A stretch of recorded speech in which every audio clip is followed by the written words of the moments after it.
on that just first. It's kind of separate. I've really been getting into arcades and pinballs. I wasn't sure if that qualified as what you're referring to, since it's a little bit different than what me and you do. Yeah, I kind of watch it more for like the building and watching like how they, how they repurpose them or anything like that. So I wasn't sure if that went against kind of like the topic. No, that's totally fine. This isn't like, we're not putting like super high rules on this. Just keep it casual, fly casual. I gotcha. There we go. Let me pop it up on YouTube to make sure we're. What's up, Cat? You can't be on the stream, Cat. I'm gonna like my own live stream. There we go. I heard me talking. That's how you know it's working. Yeah. Proof positive. All right, DOA Hitman is here. What is going on, DOA Hitman? We'll just have wait a couple of minutes, have some people crawl in. But yeah, if you guys want to do this again in the future and a different topic, I want to do one like with us guys about favorite 80s toys, top 3 80s toys, or like vintage toys or old toys that you have in your house. Oh yeah, they're within reach. They're right here. that are like sort of obscure and people don't know about. Like I have a box of Legion of Power building. Mm-hmm. Like no one's ever. Brilliant here. Captain Retro is in the house. What's the captain? Yeah, the captain, the big guy. Yeah. I do believe he's the captain that makes it happen, I've heard say. I believe so. You see his stuff. He just got that virtual pinball machine. I was kind of astonished that I don't know if he made it or he found one. I'm pretty jealous about that. That Demolition Man pinball. That's like one of my favorite movies, especially from the 90s, Demolition Man. Yeah, Demolition Man they did everything unique about that. Even like the 3DO game, and that the pinball machine is actually a wide body, so it's pretty unique, and there's not too many of those either.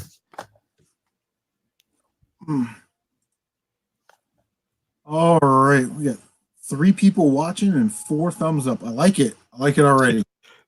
You're right side of the numbers. You're living life right. That's how we're doing it. The other way around. It's 400 viewers and 2 thumbs up is how it usually works. This up on the old Facebook. We got to do it nowadays. We got to throw everything up on the social media machine. Yeah. What's not on social didn't happen. Yeah, damn right. Yeah, I kind of miss the old days where you could tell stories about. I remember this one night we were hanging out and did this and that, or this happened. Now it's all people got pictures of they're streaming it or whatever. It kind of ruins the storytelling aspect of it now. Marcus Taylor is here. MC Murr is in the house. The Merman. Oh. Cool ass Robert Payne. What is up? All right, guys. So tonight we are talking about non-video game related channels that we enjoy on YouTube. If you don't mind, I'll go first because I have a great one that I love to watch. Well, I think it's the host's prerogative. You have to ask us. You just do it, right? Dealer's choice, homie. That's right. Is OSW reviews, man. Old school wrestling reviews. I don't know if anybody watches that. But these Irish kids, wrestling. It's not wrestling. It's wrestling. Wrestling. The capital R. Wrestling. What you do in between the sheets. Wrestling is what happens on the mat. Correct. But, these 3 Irish kids, and they chronologically critique certain eras of wrestling, like they did the Lex Express and the Hulkamania era and the David Arquette trilogy. And it's just it mixes in like pop culture, video games, action figure stuff. And it's just a really does this go back channel. To like the Gordon Soley days, like that kind of wrestling, that kind of. No, they not that they really do like WrestleMania 1. Oh, okay, all right. Storylines in there, stuff that we kind of Dusty Rhodes to the Central Florida SmackDown. Dusty Rhodes, the American Dream, baby. Not my. Oh, somebody kicked the bucket. All right. Yeah. So I don't know if I know Captain Retro watches OSW, but. That's definitely one of my favorite. A lot of Simpsons references. It's definitely one of my favorite non-video game related channels. So, John, since you're the next up, buddy, tell me what we got. Yeah, so I'm gonna, since it's dealer's choice, I'm gonna say, do you want something that is a big channel that I watch all the time, or a little channel that I watch all the time? What do you want first? Doesn't matter. Just any channel that you enjoy. All right. Well, I'll roll them all out, but I'll start with one that you probably never heard of, which I don't know how the heck I found this guy. Probably because I search for Wreck-It Ralph all the time. but there's a little channel called Retro Tech Ralph. I think he's somewhere in the UK, and I started watching when he had like 3 subscribers, and it's one of those guys that it's just his hands and it's the workbench. And it started with like he tore apart machines or toys or gadgets, and now it's like anything that comes in the door. If he gets a new model Star Trek spaceship, or he gets anything, he tears that apart and he shows it on the table and he walks through it. It was just Retro Tech Ralph. He's he's like a guy I would sit down and have a beer with, even though he doesn't have a huge following. But I watch him anytime something pops up. I like it. Nice. I'll have to check that out. Like, if you guys want to link them in the description down there. Oh yeah, I could do that. Yeah, Jason. I just figured we'd do this kind of round robin. Yeah. One of the ones I've gotten into, and in it, once I got into the subject matter, then it kind of blew up, and I found way more of them. But I've always been a big fan of Disney as far as like their parks, not necessarily what they've done with their movies. That's a whole nother topic unto itself. But right. Like Disney World, Disneyland, all the different parks in there, just for the aspect of the amusement of what they do there. And so I got into a channel called Defunct Land, and basically there's a couple different channels that do that kind of, well, not a lot, but there's a few of them that do it. And it's that really nice, high production, good voiceover, but overall the best thing about it is the research. And it's just every episode I love it because I'm learning something that I didn't know the history about. Like I've been to Disney World a couple times, and they'll talk about rides like Jaws and all the struggles behind that with Universal as far as like the launching, and which I didn't know that they actually had to scrap the original version and totally redo it. And then he talks about like why they basically got rid of it, what the costs were, and then whatever we replaced it with, stuff like that. So, and he goes over all the different parks, and they've even expanded out to doing like the local ones like Six Flags and some of the like Action Park and stuff like that, which is like, those are, I've never knew about those at all. They're more like a local based stuff.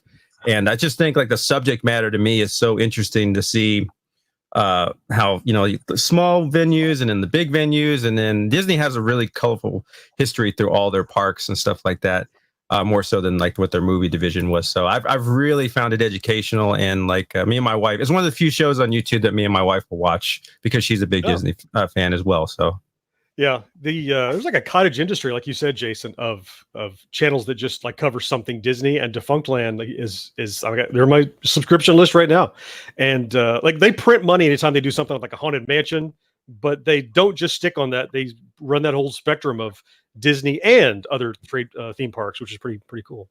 Yeah, definitely. It's been great. And then there's other one, Yesterworld, which is another one. There's a couple of them that do, but yeah, it's nice. Oh, Jason froze on us. Oh, did he? Hey, look at him. It's chilly. It's chilly where he is. They don't just focus on. Am I back? You're back. I hear you. Yep. Okay, there we go. Cool. Go ahead, finish your thought. They don't. Like some other channels just don't, like said, they do Disney, and I feel like sometimes now it's so clickbaity because Disney's so big. You put Disney anywhere in your title, and it's just one of those, you're going to get views. But it's nice, like he was saying, it's nice to see they cover other stuff than just Disney stuff. So that's what I enjoy about it. Yeah. Hey, CM, you want to promote me to moderator so I can post links? I think it's not letting me. Maybe it is. I don't know. Sure. Whoop. But there's I foresee a promotion in your future. There's Defunct Land. We'll see if that posts. Maybe it did. Whoop. Yeah, let me check. Make sure Jason is a mod. Oh, I see a gear has a beard. The rules. There we go. Awesome. Perfect. There you go, guys. Sorry about that. No, it's good. All right. Well, my second channel, this is probably not going to be for everybody. It is Dr. Lori. I don't know if anybody's heard of Dr. Lori. Her show is sort of like Antiques Roadshow, where she'll talk about like pottery and crystal and different types of porcelain and collectibles and all that stuff. I've been hitting the eBay this year. It's my first like full year on eBay, so I've been trying to take in as much knowledge on all this stuff that I'm seeing at garage sales and thrift stores and learning about it. And she's really funny. She has sort of a kind of a Weisenheimer attitude about everything. You know what I mean? Where does the doctor come into play? Is she a doctor, or she's an actual PhD in okay, like history or something. Okay. I didn't know if it was like there was like a doctor angle, like she was taking apart things or fixing things, or whatever. It just happens to be her. Okay. No, but basically what'll happen is like one of her videos will be like Japanese porcelain. So what happens is she goes out to all these events and people bring all of this stuff, and she'll cut all the Japanese porcelains from those events and make one episode out of it. Oh, okay. So or like, how to spot vintage crystal liquor decanters or something like that. So like she's like training you to be a picker too. It's like you know what to look for. Right, yeah. And she's got a website and you can like sign up for her newsletters, and she's actually coming to Columbus. I want to say like the 22nd or 23rd of March. And it's like you can bring an item, one for free, and then if you want another item appraised, it's like $25. But so I'm thinking maybe the wife and I are going to go see and just kind of check it out. That's very roadshowy. She's wildly entertaining, and if you like Antiques Roadshow or you like learning about history, it's definitely a channel that you want to check out. All right. And what's her name again? Dr. Lori. Dr. Lori. Okay. Yeah, I'll post the link. Okay. Is it like Lori or Laurie? Lori. Lori. Okay. Cool. All right. My turn. Way to go. Yes, Ready? sir. Okay. So do you guys follow any food channels at all of any kind? I don't know. Nah, So not much. Yeah, me either. So okay. I don't really follow any, but it's, how do you find anything on the internet? It's like a link to a link to a link and something gets suggested. So there's this channel that I follow called the Wolf Pit, and it's Wolf with an E. So I think it's probably this guy's last name. So I'll get a link in a second, but so he's grown a lot in the last year or so, but he's just a hands video. It's just him and he's working with food, and he's a really good cook, but I mean like a Southern cook. Like he doesn't like, dice cloves or anything. He's like throwing ribs in a smoker, that kind of cook. But his bread and butter really is he has the series called What Are We Eating? And he pretty much goes to like the truck stop or the dollar store or someplace where you can get food for next to nothing. And he looks at it and he compares it and he like looks at the texture and, is it a formed meat slurry or is it actually a cut or whatever? But he's super entertaining, and he has tons of like little catchphrases, and he pops them on the screen all the time. Like he's a blipvert kind of thing cooking, but it's called the Wolf Pit. And I've watched him enough that he's gotten sponsors and things. And apparently he's, I think he's disabled. He's in a wheelchair, but he makes jokes about like couldn't get in because of the wheelchair, but I went into this other store because they did. And it's just, everything he does is really entertaining. So the Wolf Pit is my pick, a food channel for people that don't like food channels. Nice. Sounds fun. I'm gonna go grab the link and I'll throw it in there now.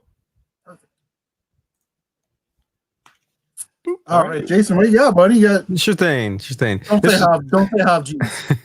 This is probably one that the captain would mention. I know a couple of you all were talking about him in the chat there, but I'm going to steal it from him since he's not here.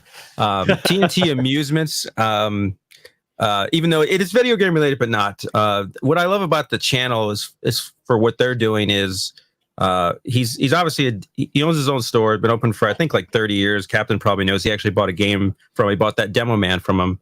Like I think 6 or 7 months ago, but he's been in the industry a long time. He's got a really large shop, large collection of pinball machines, arcade machines, but his thing mostly that I like about him is he's always about restoring the originals back to what they were. I'm guilty of them. I have a lot of 2 cabinets that I've redone for MAME cabinets, and I enjoy that because obviously I don't want to tinker with the originals, and I only have space for maybe like 3. I'd love to have 20 games, but I just can't have all the originals. So it's better for me to have 1 or 2 that could just dedicate to play as many games as I want to. But it's really nice to see the care and all the different games that he gets in. He shows you how they do like painting and how they'll redo all the electronics, even updating them so that some of the boards had bad like batteries and stuff. So they fix that problem so they don't corrode out. They'll go back and recap the boards. They'll go back and change the old lights to LED lights so that obviously they'll last way longer than what they originally did. And they'll even do some of the modern upgrades like changing them the color DMDs. And for me, I love it just because first of all, he does great videos. He always makes me laugh. And 2, he always shows me these machines that I've like never heard of.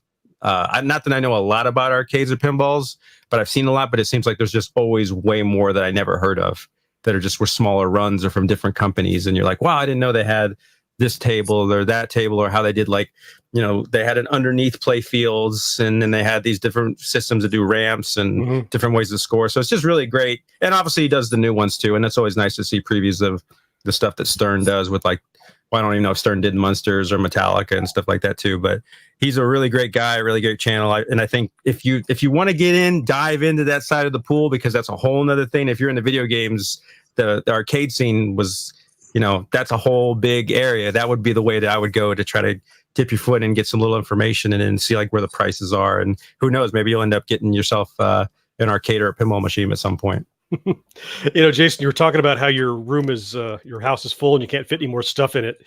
There's a great documentary called Space Invaders, and it's not technically about Space Invaders. It's about people who collect arcade and pinball machines, and it's like taking over the space in their home and how they're making room in their house and like taking over the kitchen and taking over the stuff. Yeah. So I can feel you. That's an ongoing problem.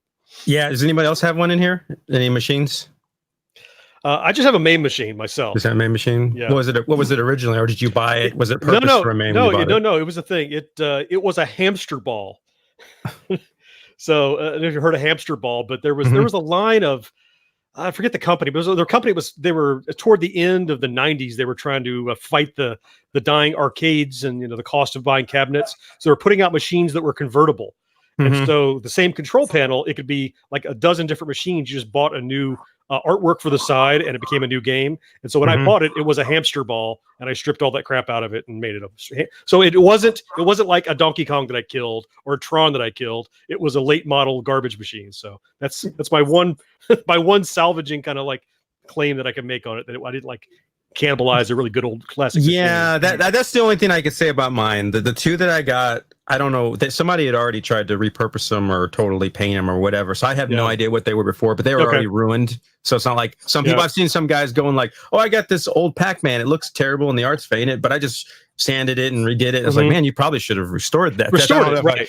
I don't know if I would have totally killed it unless it was like water damage, but then you probably wouldn't have bought it anyways. But yeah, both the ones I had were pretty much just like piecemeal together, and it's kind of nice because I just finished restoring one 2 weeks ago, and it was just a wreck. I just slapped some stuff in there, put some different board in, but I went back and repainted it, did all LEDs in it, put a curved display for the first time in nice. Portrait mode, so I can do more of for like Mercs and like Donkey Kong, and also if you like to do shooters, because obviously shooters work better in portrait than they do landscape. So it's kind of nice so now, even though I kind of killed whatever it was originally, at least now it has like a brand new, like it could go out the door, you could put it in a store and it would look great. Like it looks just like the old stuff, but the difference now is it plays hundreds of games. So but yeah, I hate that when people take something like really cool and then they repurpose. It's like, no, there's plenty of ones you can get that are totally trash for $50 or $100. It's funny. You talked about the water damage one. Before I got that hamster ball years before, I bought an old like WWF WrestleMania, like a 2-player one of those, but it was trash. And I'm like, I'm going to restore this and make it into it. And it sat in my garage until I finally sold it for exactly what I paid for it, like $50. So somebody come pick it up. I'm never going to get to it. So I had to buy something at least that had structure, because I never, don't make time for that kind of project, unfortunately. Yeah, some of that stuff. I know some people are really good at like fixing corners and rebonding or cutting into that. But like real woodwork like that's like way out of that takes a lot of knowledge to do it right. And I think it's great that people can restore that. But yeah, I'm kind of an electronics guy.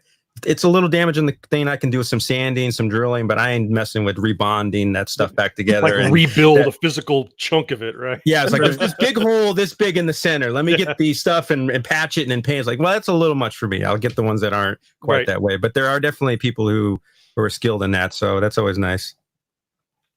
That's awesome. Captain says his shop was like Mecca. He's selling the store for $1.2 million, everything included, and he's retiring this year. Restoring that Pac-Man, which was awesome. Was a joy beyond joys. Jet said, Jet had a question. So, like these streams, we've all been in those Google Hangouts where there's like 10 people and everybody's talking over everybody and all that stuff. So, for these things, for these Friday night live, these quick hitters, we really just want like 2 or 3 people. And I'm not sure, are you the same person on Facebook? Because I don't think I remember seeing Jet Irie. But all right, bro, go sort some Legos, have fun. I love Legos, man. And I have a Lego channel on here, by the way. But so my next channel is this crazy Canadian guy named Peter D. What's up, Josh, from Your Player Too? Hey, Josh. He just makes these like what I love about him is he makes videos that he wants to make. If he wants to make a video about, a Honey Jack review, that's fine. If he wants to make a video about does this spray de-icer work, he'll do that. Yeah, he'll go to like a furniture store where they got beds and he'll like jump across the beds and do flips. He guy's just nuts. But it's wildly entertaining, and his videos are a couple minutes long. You know what I mean? They're just quick, easily digestible content, I think is the YouTube term. But let me just pull up some what we got going on this channel. How is he doing? I mean, I know for a fact that doing variety stuff and just do whatever the heck you want is an uphill battle, because YouTube wants to corner you and say you are this channel. And when you start doing variety, and then when you do variety, you don't get promoted. So how's he doing? Yeah, he's got over 500 subscribers, which I think in today's YouTube landscape, when you don't upload every day and you don't make controversy, you don't make sort of clickbaity. Make controversy. Yeah. Oh my God, John Hancock did this today. It's the shortcut to the top and then a shortcut back to the bottom when you stop. Like nothing when you do controversy is evergreen. Nothing is entertaining. It's just like, look at me screaming about what was in the news today. That you know, 100 like people are doing. This one video is he's got 500 subscribers. This video has 1,000 views. It says licking a Himalayan salt lamp. Just wow. because Pringles and beer. GoPro Hero 7 unboxing. Black Sabbath box set giveaway. So there's a lot of different stuff. I like to check back on that channel like every week and then just kind of binge watch three videos or whatever it is. But good times. Go over there. How often does he post? Just kind of whenever. Sometimes he'll post whatever. 2 or 3 times a week. Sometimes he may post 2 or 3 times a month. But Josh, one of those to keep on the back burner. Dropping facts. Josh said in the chat. You're talking about the clickbait shiznizzle. Yeah, that's hard pass. Hard pass. All right. You want another one? You ready? I'm up. Okay. Let's see. Let me pick from my list here that I think. So my entire life growing up, I was like I don't buy like pop music. I buy the weirdest like comedy album or novelty album or something. And I think I watch YouTube channels like that too.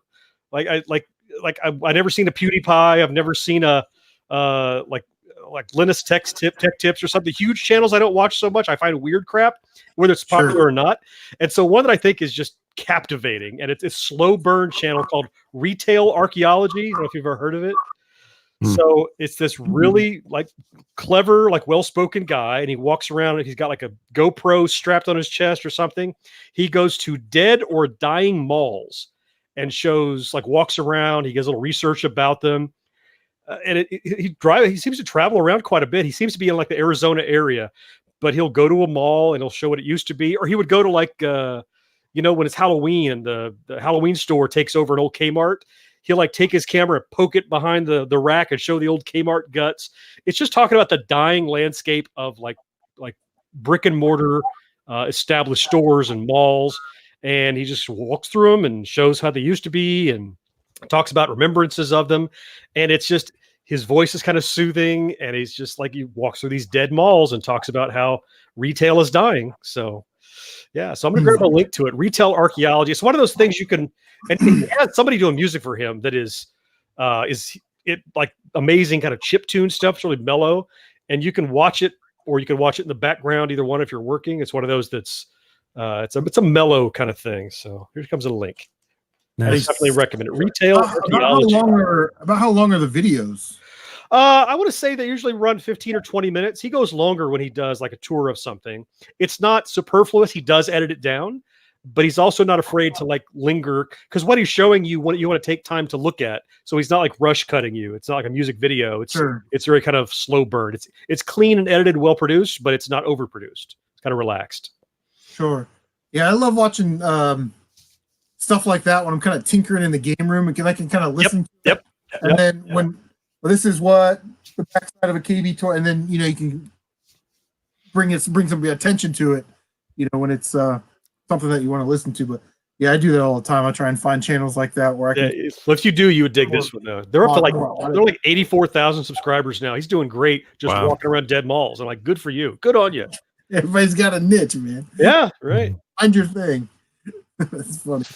Yeah, definitely something for everybody out there. I've noticed. Anything you want to think like, oh, it's like, I wonder if anyone did something like on this topic. You can find it. Yeah, It's pick a channel. Pretty crazy.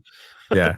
So it's pretty nuts. Is Jason up? It's his turn, right? Yeah, it's my turn. I'm trying to think. I will tell you honestly, I was a little nervous after I thought about it today. I was like, oh, I got to be on that show today, and I was like, man, I listen to I have a lot of gaming stuff related, and I was like, oh, I'm gonna have to really dig deep to try to find some that aren't necessarily.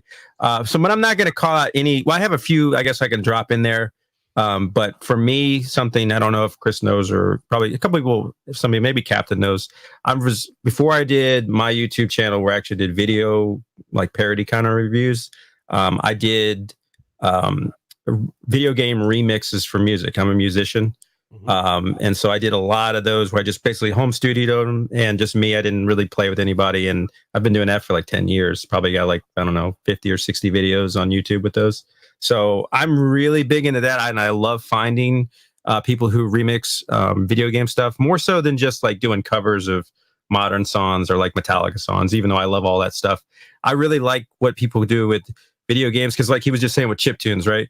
The great thing about, to me, when I look at something for a remix, because remix and cover are two different things and you could go all day about those. But with video game music, since I feel like a lot of those, you can tell, at least the good ones, they the structure, you could tell the structure was there for what they wanted, but the technology limited them greatly. Like I'm sure in their mind, like Tommy Talrico's Earthworm Jim sound, or basically tracks for those OST is a great example. He had a much wider vision, pushed the hardware to like the furthest he could get it to sound good on the game. But then later he went back and remixed them where he actually had guitars and stuff, and you see what he was really thinking, like trying to present. So what's nice about video game music is you can go and take the bass type stuff that they had for those tracks and then reinterpret them to something your style. So whether that means you're a punk style player, you're a metal player, or you're a classical, acoustic player, even countries player or dubstep, any of that stuff, you can take all these and redo them.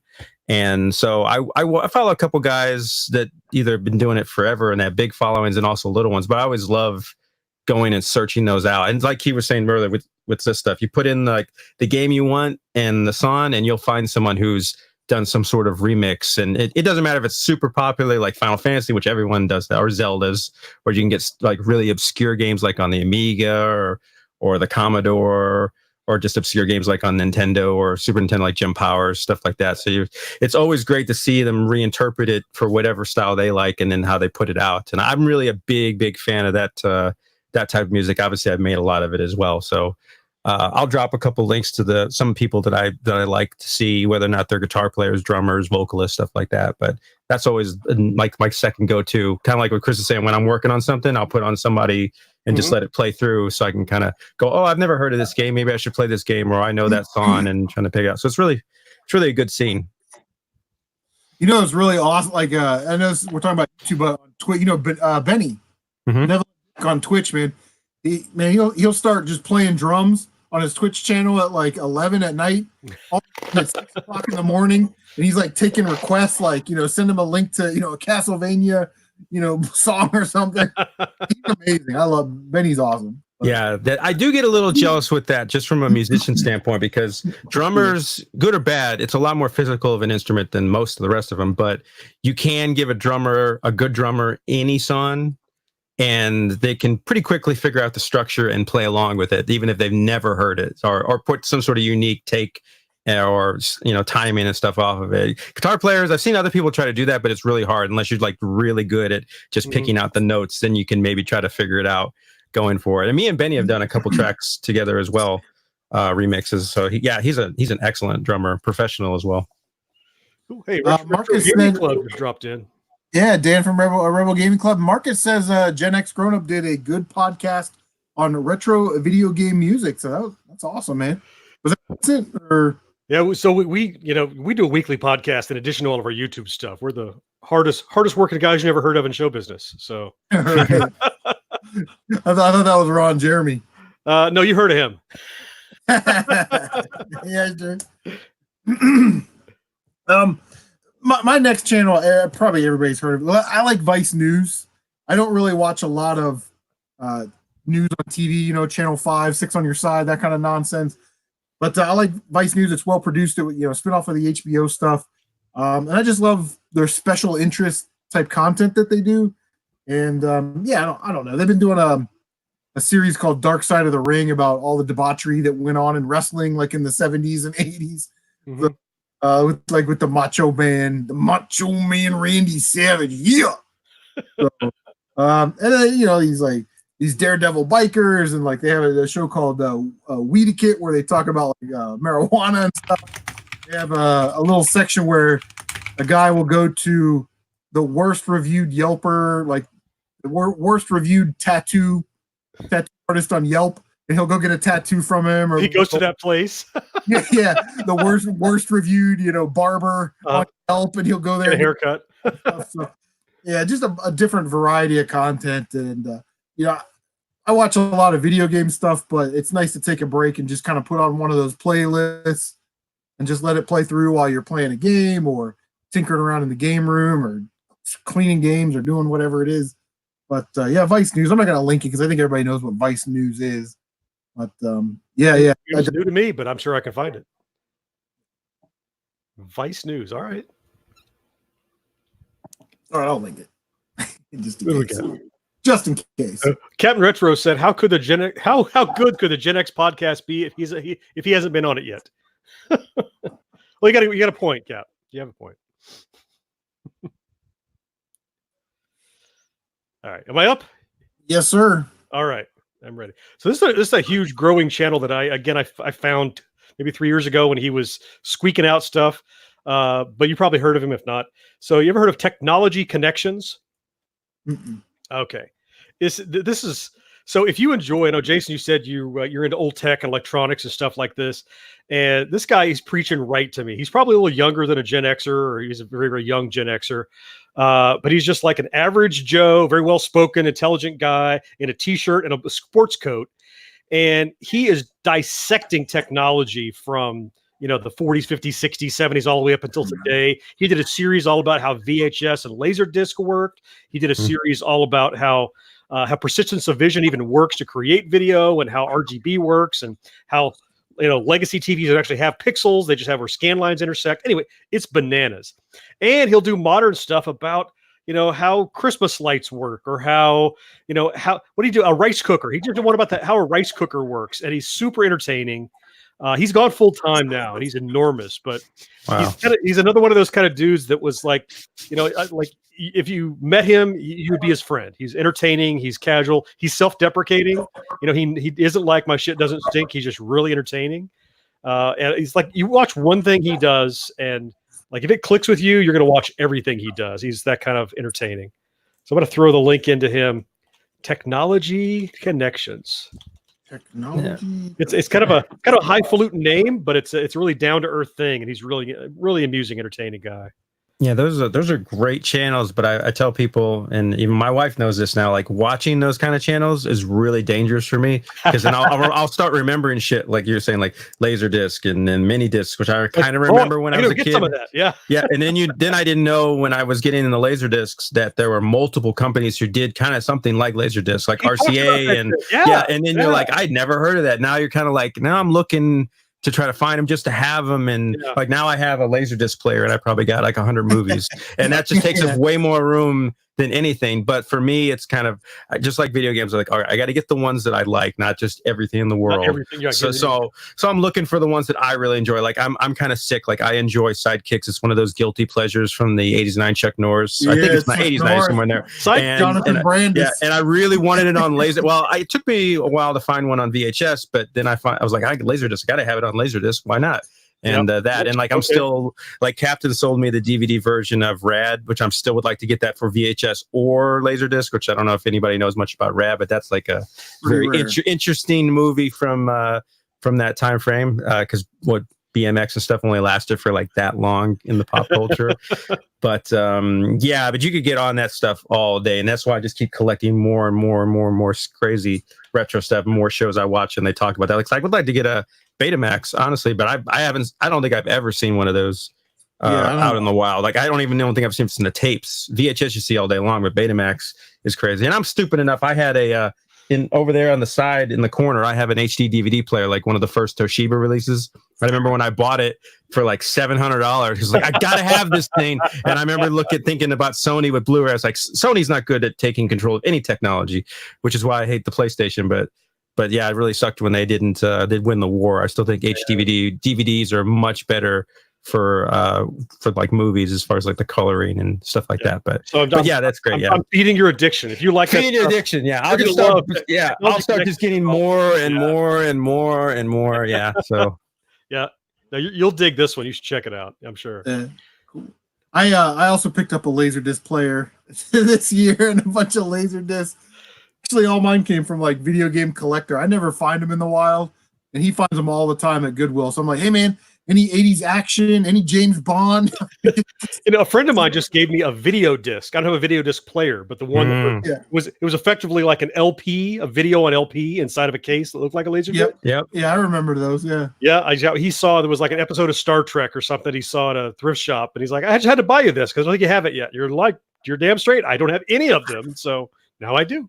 Yeah, I saw that video with Chris. I remember looking through it. I was like jealous because he did have a couple of the movies that I wanted to that I need for my set. But yeah, Laserdisc is they're great. I like I said, I wish I had more of them. I don't know if it must be like a regional thing because I never see them here ever, like even on Facebook. But I know some people in certain areas of the country, they're like, oh, we see them all the time, and they're in 50 cents at Goodwills. And I was like, yeah. I've seen them once at a thrift store, and that was a couple years ago, and I didn't have a laser, and I didn't have any interest in them. They were all like Disney movies, and I should have just bought them all because they were like $3 or $4 a piece. But yeah, I missed out on that one, bud. You can't win them all. All right. Hack Lion, what is going on? Kaleem from England, what is going on? Captain Retro says 5 thumbs downs. Hey, I have a question for Kaleem. So can't believe everybody. Oh God. So I just heard something, and he can confirm if this is true or not. I heard that in the UK, they call Friday Poets Day. Poets. You ever heard that before? I'd never heard that till today. I've never heard that before. Yeah. So I'm curious. So it stands for something. Like, it sounds very like highfalutin, like, oh, Poets Day. It's very dignified, right? So apparently Poet stands for piss on everything, tomorrow's Saturday. Wow. You're thinking it's like a... Right. It's like a little national holiday or something. Nope. Yeah. Sit down, write some poetry, free your mind or something. No, it's I don't know. So maybe what is going on, man? Validate if that's factual or just somebody was pulling my leg. I don't know. It sounds like something that could be true. I don't know. Absolutely. All right. So I'm up. Okay. So I got kind of 2 for 1 here. I do like Legos, and if you buy Legos, collect Legos, you know that there's sometimes problems with identifying what sets are what, and So Brick Vault and Just Too Good are 2 Lego channels that I really enjoy, and so you'll find like a Batman figure, and you're like, okay, this Batman is like got green feet and a red face, and two purple gloves or something. You're like, what set does this go to? You can go to those channels, and they'll have every Batman minifigure ever made, and you'll go through them and say what set it's from, how it's different from the previous one. There's a lot of information there. If you're into Legos, definitely check them out. So it's funny, CM. I used to be heavily into Legos. So you're familiar with the Bionicle line, I'm sure, right? Yes. Yeah. So for about a decade, I ran what was the biggest independent non-Lego owned Lego channel on the internet called BZ Power, all about Bionicle. So I ran bzpower.com for almost 15 years, starting back in 01. And then since I've willed it to some guys that used to be the moderators, and I was so heavy into that, I would buy clearance stuff, and I would get on Bricklink, which is kind of like the eBay for Lego. You probably know. I still get Bricklink notifications, or we found this tank tread or whatever. Right. But yeah, I mean, I back then you'd buy clearance sets. You have to identify, what does this go to, like you said. But it never occurred to me to go looking on YouTube for Lego channels other than like Lego speed builds or something. So Just Too Good. What was the other one called? Brick Vault. Brick and Vault. Just Too Okay. Good. And they'll do like, like all of these channels, top 10 Lego sets, top worst Lego minifigures of all time. You know what I mean? They do that kind of stuff, but they really do what I really like is those, every Harley Quinn figure ever made. You can they'll show them off, or every Joker, every Iron Man, minifigure, and they'll go through them. And yeah, it's just really, I like taking in that information. I like learning about the stuff that I'm buying. I just don't like to look it up and go, oh, this video game sells for $50. I'm going to buy it and then ship it and get rid of it. No, I want to learn a little bit more about it, who was involved with the project and all that stuff.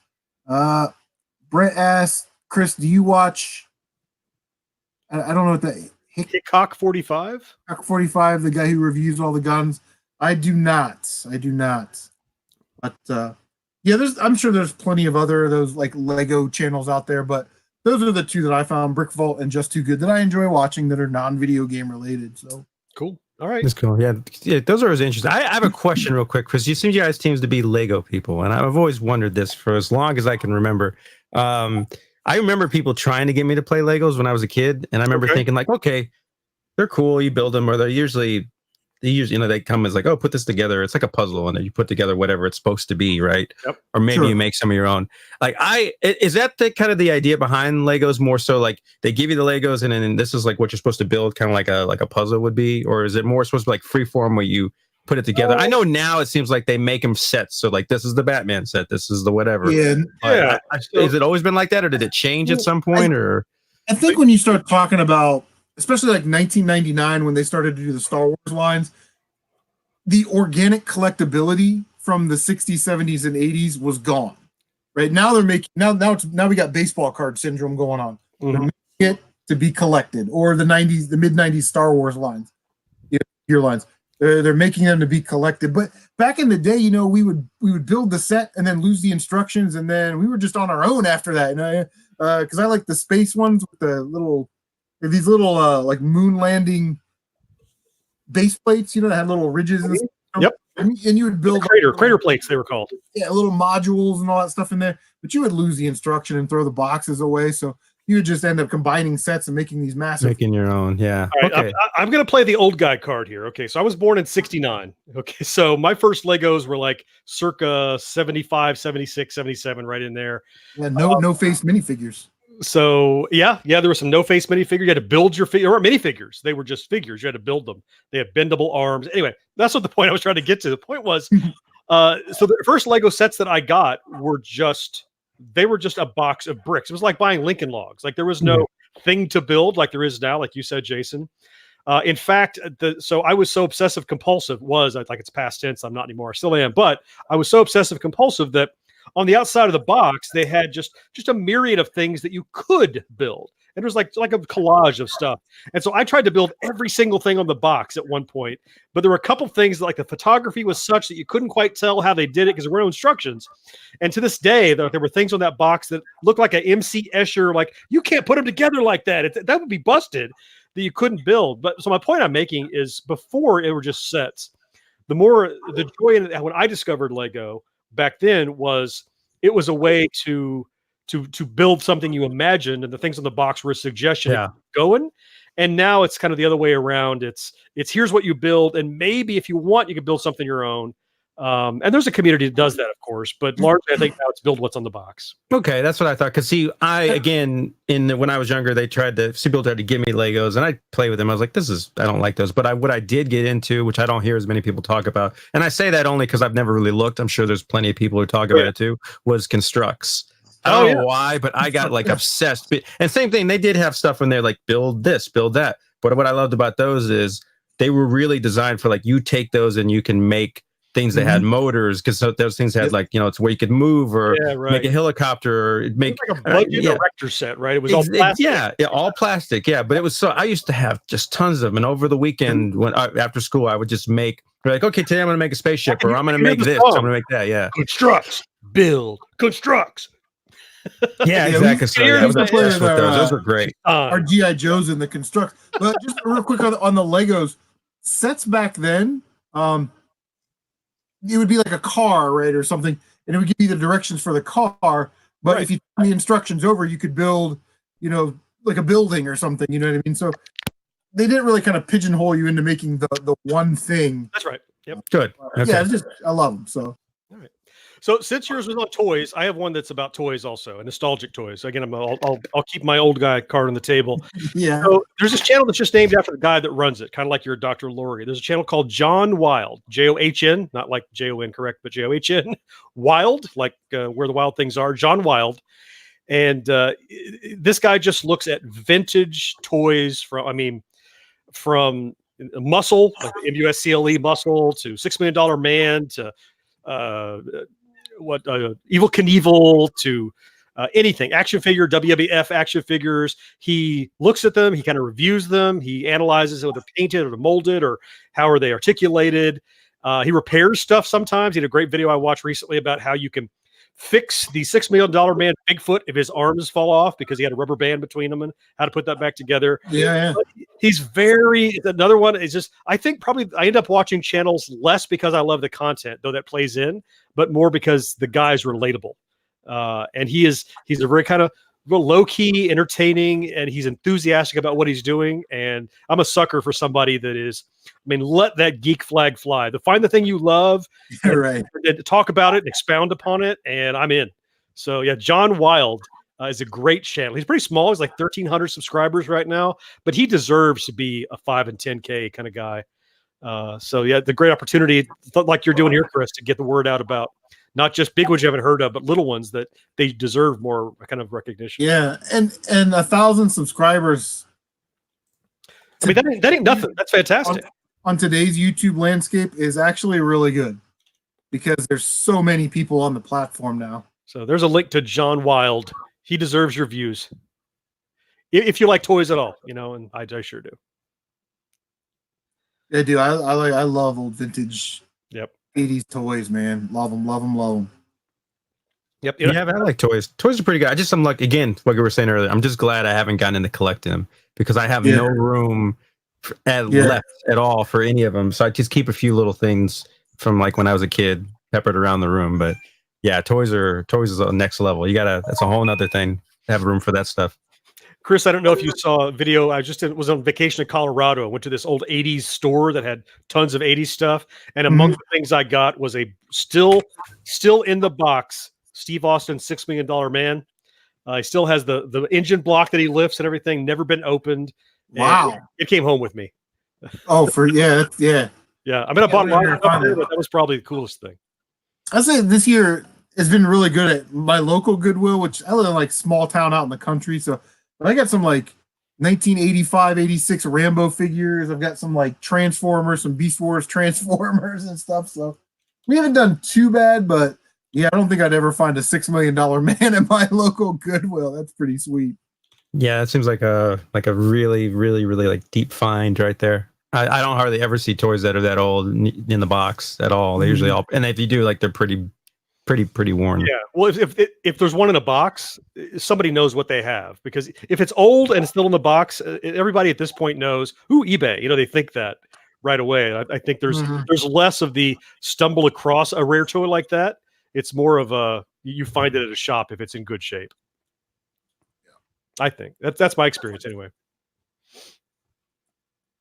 All right, Jason, do you have another channel? Yeah, I can. This is probably one that doesn't need to be shouted at all, but I'll just put it out there because it's something that I got in. And Captain, he did a link a while back, something similar. It sounded like it was a smaller channel, but I've really in the last year gotten into car mechanics, and I don't know why I never got back into it. Begin with, I've fixed cell phones for a living at one point and done other stuff around the house. So I don't know why I didn't get into mechanics, but I always felt kind of hesitant about getting into that, because obviously if you mess that up, and if it's your own car, you're really in trouble. But I started getting, again, something in my feeds. I got really into the Scotty Kilmer channel, which I'm sure some of you have heard. He's probably one of the biggest guys on there that kind of do it yourself type of thing. But like you were saying before, the great thing about his show is it's the personality, just the way he is, and makes it relatable and funny and does jokes and stuff. He's out of Houston and he does stuff, and he's been doing it. He's a huge channel, been doing it for years. But that's one I always recommend. If you wanted to try to get into that, and then obviously there's way other different people who do classic cars, new cars, or all that kind of different stuff. I think doing that kind of stuff with cars is a really great way to get you into like thinking about mechanics. And then once you get into mechanics, you talk about electronics, and then electronics leads you into a whole bunch of other stuff. So. And is he doing like practical stuff or like modding and tweaking? Or No. He's a true blue mechanic. So he's always, you always see him, and that's why he gets a little shade from some people, because some guys be like, "Well, what if I want to put modify my car to do this and go faster or this?" And he's like, "You don't need it." He's like, "Yeah, you could do that, but then you'll ruin your transmission. So why would you do that?" He's very practical. Like same thing. Like you need to worry about fixing. Yeah, it's like if you want to do that, buy a car to do that. Don't try to mod like a Corolla to do that. Exactly. Yeah. So yeah, he's pretty good. I like having people like that. They'll talk about. He's very firm about don't buy Ford, don't buy this, don't buy that, because they're all garbage. Or like Tesla's been a big thing, so he's always ragging on them about how it's cool, but it's not there yet. And I kind of feel where he's coming from with that. But yeah, so I think it's a really good channel, a lot of humor, and I think it'll get you into. If you're not a mechanic types guy, but he'll get you into it, and maybe even get you to do some small repairs on your car. All right, cool. Throw a link to him. That's the kind of thing. I'm not into car mechanics, but anything is interesting if you find the right kind of presenter and the personality that brings it to you. Yeah, I'd be down with that. Cap Retro said Battle Beasts were cool. Yes, they were. I never had any of them though. I had like one or two that I had to share with my brother. And Hackline says y'all need to mess with Tatted Gamer. He's just like y'all. I don't know who that is, but if he's just like us all, that's awesome. Robert Payne says Mask. I had the truck, and then I had a motorcycle where it like split and it became like a hovercraft or something. Yep. It mounted into it and then it ejected the motorcycle, kind of. Yeah. Something. I think that John Wild channel that did the toys, he had a couple episodes about Mask figures and vehicles and stuff. Nice. Yeah. And then Micro Machines are one of my top 5 favorites from back then. And I also had Air Raiders. I don't know if anybody remembers Air Raiders. But I think so. The premise was all the weapons and stuff were run off these little air pumps, and they'd shoot these little missiles. And yeah. It was like the little orange guys versus the early little 90s, guys. Right? Like 92-ish in that era? Yeah, it was like 80s, 90s. Okay, yeah. But all right, I got like one. It's not really one channel. It's sort of one category. But like I said, I've been hitting the eBay hard this year, kind of trying to learn it. And sort of the follow along with that is you watch a lot of like garage sale, how to sell $10 billion in a month on eBay kind of channels, those kinds of things. And although I don't take them at really face value, they're just more entertainment. And you kind of learn a couple things here or there. Right, because what these don't show you, and anybody that's ever done pickup videos knows exactly what I'm talking about. You see my successes. Mm-hmm. You don't see my failures. So on some of these channels, oh yeah, I sold this brand new iPhone, bought it at a garage sale for $2, sold it for $1,000.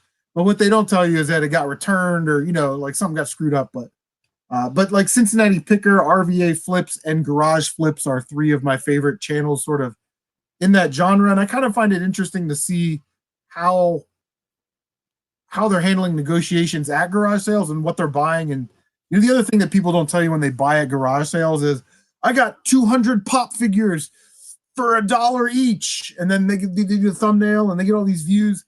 And then 3 years later, they're still digging through that same damn box of pop figures because they haven't sold them. But yeah, I like that kind of stuff. I think it's interesting, and I love going to garage sales and posting stuff on eBay. So it's kind of relative to what I do. You know what that reminds me of, Chris? I don't know if you've seen any of these, and I'm not subscribed to any of them, but they keep popping up on my feed because I watch them all the way to the end for some asinine reason.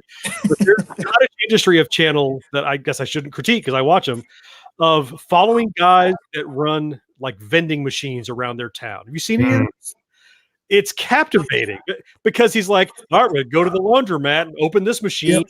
Oh, this dryer's got some quarters in it. No, this machine's broken, nothing in here. And then he counts it out and he sees how much money he made. And so it's almost like a pickup video, but he's just picking up money, right? To see how much he did. And he puts gumballs back in. And at the end, the good ones, they'll say, okay, well, this week, like I bought this much new stuff. I had to buy gumballs and I had to buy toys and Cokes and whatever. And I cashed in this much money. And he's just kind of, and the video has hundreds of thousands of views watching a guy empty vending machine money it's fascinating to me anyway. It's that kind of pickup thing, but I'm picking up cash. It's weird. Picking up cash, seeing what that I never really. That's an interesting concept. That's something I honestly have never thought about. Like I know we have a vending machine guy at work, and he's kind of stupid, but that's a whole other subject on itself. But yeah, I could see like that kind of being like interesting. If you had a good character, behind it, who could drive the show, that could be cool. Vice News, they actually did one on this guy that made like $1 million back in the day when those little homies figures. Oh right, yep. In the vending machines, he was somewhere in New York and he bought like all of these machines, and he was, he's talking about how much money he made, and then he invested that into more machines, but nothing took off like the homies did. So he's broke, and he's got a barn full of these like little bubbles, and it's like it's definitely interesting for sure. And it's like a picker too, because he goes somewhere and he's like, "Oh, look, somebody shoved gum into this one," and he tries to clean it. And most of the ones I watch are shaky cam, and it's just him holding it with one hand, and it's not well produced. It's just like you're like, "What's he gonna find next? How much money in this one?" I can't believe that I end up watching them all the way to the end, but they're interesting. Yeah, that's a good example of like if it's a good character or something, you can really make a good show. I'd watch that for sure. Yep. I apologize, but you're going to watch a bunch of them if you watch one of them. Oh boy. Jason, you're the last man standing, brother. I'm trying to think. I was looking through my my subscriptions right now. I was like, who else do I have on here that I can talk about? I don't know, Chris. I may have to kick this to you, man. I like all these are video games. I was like, I'm really obsessed with video games, I guess now. I didn't really realize it till you got me on here. I was like, Christ, I gotta branch out more. I got one more for you if you want to go. So I have a really small channel that I think does some cool stuff, if that's okay, Chris. Sure, absolutely. Yeah, so I actually met these guys in Atlanta at the Southern Fried Gaming Expo this past year. They came up because Gen X Grown Up was there. We had a table. We're selling Rubik's Cubes and doing the crap we do. And these guys came up and said, "Hey, we're on YouTube too." I'm like, "Awesome. Tell me all about you." And it's called City Zen, XEN. And they are heavy into like Commodore 64 stuff, but not from a gaming standpoint. They hack the machines and they make them do stuff they weren't supposed to do. Or they take them apart, or they show a demo that ran in the old days, or new demos that are being run on C64 now. I think I've got, let me see, I got the link here. Let me grab it. And they're a really small channel, but it's two like really dedicated guys that I met. And it's one of those, like, they deserve a shot. Like, I don't know if they have a great idea for YouTube or not, but you'll never know unless people start looking and letting them know. They only got a couple hundred subscribers, but they've been at it for at least a year because I met them last year at SFGE. So if you like any of the old retro computer stuff, not just video games, but they're big into, because C64 was infinitely hackable because of the architecture. Anything that like 8-Bit Guy does, he's a huge boner for Commodore stuff. And these guys aren't that heavy. I think they're just as technically proficient, but they're not as polished, but they do some cool stuff. So Cities. So they have a video called Chill Chip Tunes. Yep. Ultimate 64. So it's like an hour and 18 minutes. So they just play like tunes from the game. Sometimes they do that. Sometimes they're doing technical hack stuff. But at least they're focused on like Commodore and Amiga stuff. So they've got to focus. So yeah, I'm scrolling through their channel right now. Yep. That's pretty cool. That one there. All right. Got it. Go. Well, guys, we hit this right on the button. I wanted to do this for about an hour. We are at 58 minutes and 30 seconds. So with the last minute and a half, I want to thank everybody for showing up and give the guys on the panel an opportunity to promote their Twitch, Facebook, Instagram, whatever it is. So Mr. Gen X Grown Ups, please, if you would, give us the rundown. Yeah, absolutely. Yeah. So first, Chris, thanks for inviting me to be on. I really appreciate it. It's good that you have an expert here and me also. So that's really kind of a banger. I appreciate that. Gen X Grown Up, been at it for a couple of years now, two and a half or 3 years. And we are three guys who grew up in the 70s, 80s, early 90s, never grew out of the things we love in media, toys, tech, pop culture, video games, comics. So we're not a video game channel. We cover a lot of that because, retro video game is a big thing right now. So we review that kind of stuff. And we have a weekly podcast that you can find anywhere you find podcasts. And it's called very conspicuously Gen X Grown Up. And every week we put out where we talk about current stuff one week, and then the alternate weeks we do what we call a backtrack episode, where we pick a single nostalgic topic and we all dig into that. We've done an episode about the Walkman. We did an episode about VHS. We did an episode about Captain Kangaroo. We did an episode, you get the idea. We pick a single thing and kind of do research and do history of it. But yeah, you can find us on genxroadup.com. Obviously on the YouTubes, find us on the iTunes or wherever it is. And love being part of this community. And thanks for having me again, Chris. Much appreciated. Thanks for stopping by. Yeah. Now, Jason is a longtime YouTuber, hardcore collector. So where can everybody catch you at? Sure thing. So I'm not as active as I used to be on YouTube. I've kind of switched over to Twitch, where I do some streaming. I try to do it fairly regularly, but you know how that schedule goes. But basically, my name Jason X Mode on Twitch. You'll see me do everything. I'm really bad at video games. Like, I have an obsession. So I like to play video games that people say like can't be beat or are really difficult or set up challenges. So like, I've beaten Terminator NES without dying. So if anybody knows how bad that game kind of is, someone like challenged me to it. And he was like, "You'll never be able to beat that." I was like, "Yes, I will. I'll beat it without dying." So that's how stupid I am. So I take on challenges like that there. And then my other one that I like to promote on YouTube is my music channel it's called the Rex Banner Project, that I've had for 9 or 10 years. And if you if you're a music fan of video game music, you can go there, check it out. There's plenty of people have commented that are also as good with video game music. And I think that's a great, if you're not into video game music, but you're into video games, you're doing yourself a disservice, because there's a lot of great music out there and another great community of musicians out there who are doing it either live or recording stuff like that as well. So check me out either one of those places. Awesome. Now, do you make music also for people to use on their channel? Like if somebody an intro song or I've had to. Well, here's the thing. I've had people find my stuff and then use it, which doesn't really qualify because I didn't make it specially for them, right? They found a way to cut it into their opening show or end credits. I've had 1 or 2 people semi-commission, like, "Hey, I like your stuff. Can you make me something in this style, like original, or mix it for like 30 seconds, 20 seconds?" I've done that like twice. But mainly the ones that are out there, I've seen people they'll say, "Hey, can I use this remix for my opening channel?" So that's always kind of nice, especially because they like it enough and it's flattering. It's like, "Oh, I made that like 4 years ago. Who knew someone would want to do that for their channel?" So I get that every once in a while, but I've never done commissions. I know there's guys who are like really good. It's like, "Yeah, I'll do this for you. Just give me a couple weeks." But I've never done that, but I definitely have a couple people use it for their show starters. Okay. Awesome. Like I said, guys, I want to do this every 2 weeks, 3 weeks, somewhere in there. Check out my Facebook if you're interested in getting on the panel. I like to rotate guys in and out. So we'll have 2 new guys on the next panel. So if you want to know what the topic is, stay with me on Facebook, and then I'll post when we're going to have the stream what the topic is. You just drop, "Hey, I want to be on the stream," down below, and we'll set something up. I do love this StreamYard. I don't know if you guys use this platform, but it's pretty awesome. Yeah, I hadn't heard of it until you invited me. I'm like, "What is that?" I went look at it. It's pretty cool. Yeah, super easy to use, especially for the basics. But I want to thank everybody again for stopping by, and we will see you on the next one. Take care of yourselves. Bye. Bye. Thanks. Now I can